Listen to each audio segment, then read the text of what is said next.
Hello everyone, আমার আরেকটি নতুন ব্লগে সকলকে স্বাগত। আজ দিনটা শুরু করছি চায়ের কাপের সাথে। আজ আমাদের তৃতীয় দিন গঙ্গারামপুরে। আজকে শনিবার। আজকে বাড়ি চলে যেতে চেয়েছিলাম, কিন্তু সবাই না করাতে আর যাচ্ছি না। আর এদিকে কত আম গাছ, কত আম ঝুলে আছে গাছগুলোতে। আমার ভাসুরের বাড়িতেই 3টে আম গাছ আছে, আর আশেপাশের বাড়িতে তো আম গাছ আছে। এদিকটায় আম গাছ খুব বেশি দেখা যায়। আমার ভাসুরের বাড়ির গাছের আম রাত্রিবেলা পড়েছিল, সকালবেলা উঠিয়ে রেখেছে। অনেক আম, অনেক আরও আম আছে।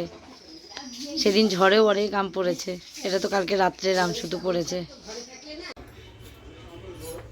আজ আমাদের বাড়ি চলে যাওয়ার কথা ছিল, কিন্তু দাদা দিদি সবাই না করছে। তারা আজকে আর যাবো না, কালকে যাব। দিদি রান্না করছে। খুব গরম, গঙ্গারামপুরে খুব গরম পড়েছে। মেঘলা ওয়েদার, খুব একটা রোদ ওঠেনি, কিন্তু তাপ আছে প্রচুর, প্রচণ্ড গরম। দিদি সবজি কাটছে, রান্না করবে। দিদিকে বলেছি একদম লাইট খাওয়া খাবো, গরম পড়েছে। এদিকে দিদি কাজ করছে, আমাদেরকে কিচ্ছু করতে দেয় না। একটা চায়ের কাপ অবধি ধুতে দেয় না। পায়ের উপর পা তুলে খাওয়া। কালকে রাত্রিবেলা অনেক কিছু রান্না করেছিল, আমি তো ভিডিও করতে ভুলে গেছি। ফ্রাইড রাইস করেছিল, ছোলার ডাল করেছিল, পনিরের তরকারি করেছিল। যেহেতু আমাদের নিরামিষ, তাই আমাদের কালকে পুজো দিয়েছি, আমিষ খাবো না। আর আজকে তো শনিবার, আজকে নিরামিষই হবে সব বাড়িতেই। ওয়েদার পুরো খারাপ হয়ে গেছে, আজকেও পুরো মেঘ, হাওয়াও উঠেছে। মনে হচ্ছে ঝড় আসবে, বৃষ্টিও নামবে সেদিনকার মতো। এই যে হাওয়া উঠেছে, একে একে সব আম পড়ছে। সেদিনকার মতো আবার হাওয়া আর বৃষ্টি শুরু হয়ে গেছে।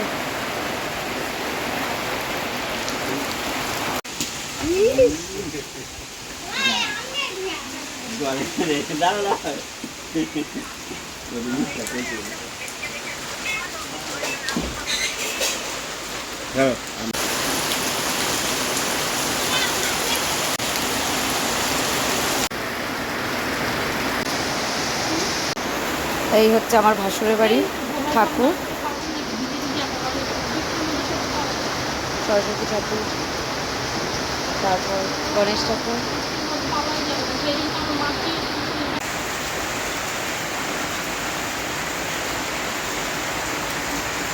আর মানুষ ভিডিও করতে বললে এভাবে ভিডিও করে দেয়। হ্যাঁ, কতদিন মতো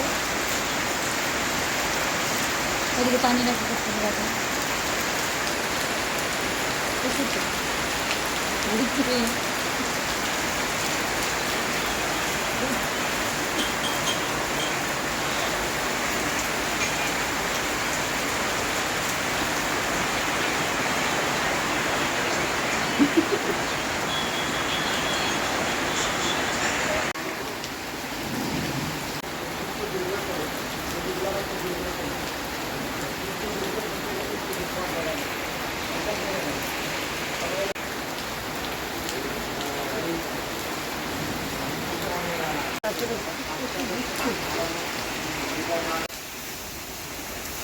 গাছটাতে কত আম।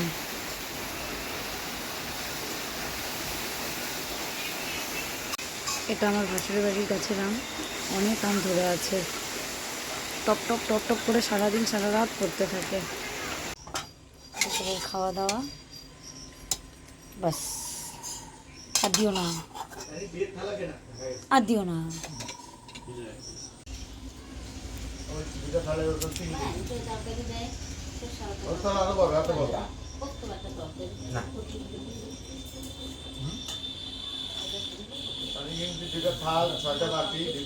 দুপুরে খাওয়া দাওয়ার পর এখন আবার সন্ধ্যাবেলার টিফিন, চা, মুড়ি মাখা আর শশা। এই সবাই মিলে একসাথে বসে গল্প করতে করতে খাচ্ছি। এখন খাবো আবার আইসক্রিম। অব্র পাপা একটু বাজারের দিকে গিয়েছিল, তো আইসক্রিম নিয়ে এসছে, ওটাই সবাই মিলে খাবো। তো আজকের মতো ব্লগটা এখানেই শেষ করছি।